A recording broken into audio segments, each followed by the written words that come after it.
Sun international Visakhapatnam Hyderabad 8575795757 వచ్చాడండి మా ఉండవల్లి తాతయ్య. చంద్రబాబు నాయుడు గారు ప్రమాణ స్వీకారం చేసిన రెండో రోజే వచ్చి పాపం అపరమేధావతనాన్ని ప్రదర్శిస్తున్నాడు అనమాట.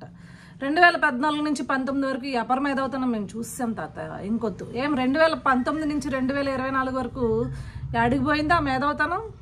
గొంతు ఎందుకు మోగపోయింది? ఆ మార్గదర్శి అను ఇంకొకటను దాన్ని పట్టుకుని ఏడ్చావు. కానీ అప్పట్లో 2014లో మద్యం బాటిల్ని చూపించి ఇది ఇంతకే తయారైద్ది మీ దగ్గరకు వచ్చేటప్పుడు ఎంత అవుతుందో తెలుసా అని చెప్పేసి ప్రెస్ మీట్లు పెట్టి ఊదరగొట్టావు.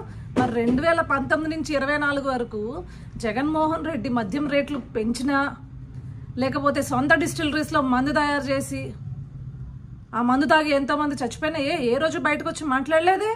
ల్యాండ్ టైటిలింగ్ యాక్ట్ మీద మాట్లాడలేదే? లేకపోతే జగన్మోహన్ రెడ్డి దోచేసిన పథకాల గురించి మాట్లాడలేదే? సంక్షేమం పేరుతో చేసిన మోసాల గురించి ఏ రోజు బయటకు వచ్చి మాట్లాడలేదు కదా.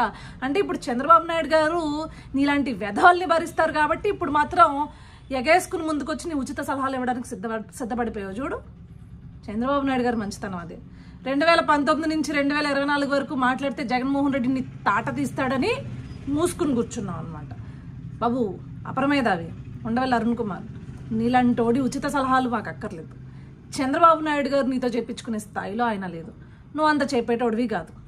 రాష్ట్రం కోసం ఏం తీసుకురావాలో, ఎలా నిధులు తీసుకురావాలో, ఎలా పెట్టుబడులు తీసుకురావాలో ఆయన కన్నా అవగాహన ఉన్న వ్యక్తి ఇంకొకటి లేడు. ఫస్ట్ ఆఫ్ ఆల్ రాష్ట్రానికి ఇప్పటివరకు ఏదైనా అభివృద్ధి జరిగిందంటే ఆయన హయాంలోనే జరిగింది.